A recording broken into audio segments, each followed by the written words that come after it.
BNP chairperson ও সাবেক প্রধানমন্ত্রী খালেদা জিয়ার মৃত্যুতে শোক জানিয়েছেন ক্ষমতাচ্যুত প্রধানমন্ত্রী শেখ হাসিনা।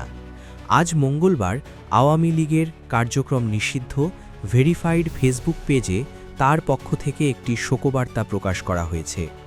শোকবার্তায় বলা হয়, বিএনপি চেয়ারপারসন ও সাবেক প্রধানমন্ত্রী বেগম খালেদা জিয়ার মৃত্যুতে গভীর শোক প্রকাশ করছি। বাংলাদেশের প্রথম নারী প্রধানমন্ত্রী হিসেবে ও গণতন্ত্র প্রতিষ্ঠার আন্দোলনে তার অবদান অপরিসীম।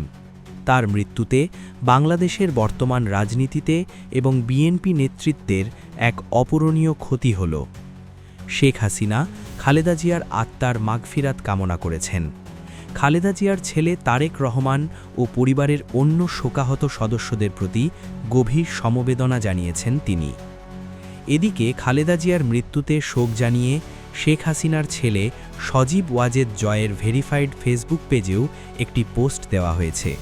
সেখানে খালেদা জিয়ার মৃত্যুতে শোকসন্তপ্ত পরিবারের সদস্যদের প্রতি গভীর সমবেদনা জানানো হয়েছে। জুলাই গণ অভ্যুত্থানে শেখ হাসিনার নেতৃত্বাধীন আওয়ামী লীগ সরকারের পতন হয় 2024 সালের 5 আগস্ট।